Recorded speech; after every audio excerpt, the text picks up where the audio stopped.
Minister of State for Agriculture, Aliyu Sabi, has underscored the importance of a functioning legislature as the foundation of true democracy. Speaking at a one-day capacity building workshop for Senate correspondents in Abuja, Sabi described the legislative arm as the bedrock of any democracy, representing the will of the people. He expressed concern over the persistent misrepresentation of the legislature in media reportage, urging journalists to highlight its critical role accurately. Without the legislature, there is no democracy. Remove the legislature, you get other forms of government, but definitely not democracy. To underscore the fact that despite the short age of the legislature, they are trying their best. They have the least institutional development, and they should be supported to grow.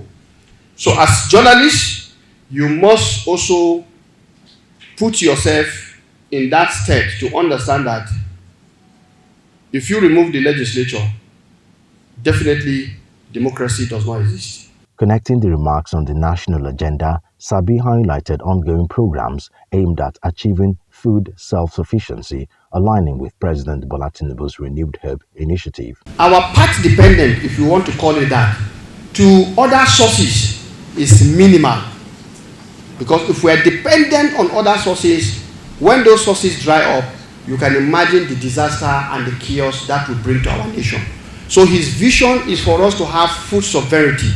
Within the ambit of food security, you go for food sovereignty, which means you are sufficiently producing your commodities or your produce yourself, and you are making it available for your citizens in an affordable level and accessible at the same time. Also weighing in at the workshop, spokesperson Yemi Daramodu emphasized the vital role of the media in democracy. He called on parliamentary journalists to uphold high ethical standards and maintain accurate reporting to strengthen public trust in democratic institutions. Commitment to deepening intellectual discourse and building the professional capacity of parliamentary reporters through this one-day gathering is truly commendable. By creating a platform for dialogue, reflection and training, you are not only strengthening the quality of journalism but also enriching our democracy.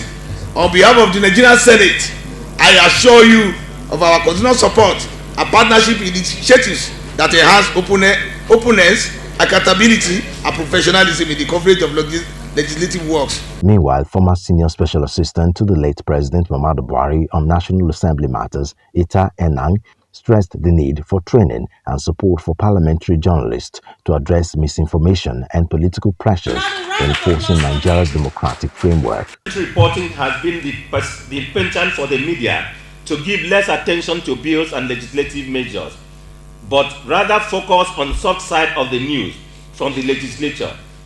Even when the least attention is given to a legislative measure, it is the soft, of course, and indeed the least relevant measure to the bills under consideration.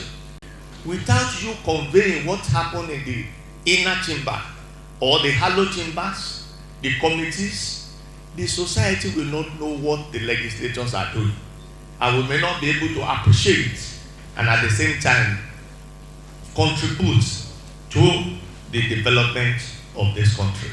So that established how important parliamentary reporters are as a bridge between the legislature and the society. The one-day workshop themed parliamentary reporting, issues, challenges and responsibilities aimed to enhance the skills of reporters who cover the Senate, ensuring better and more responsible legislative reporting.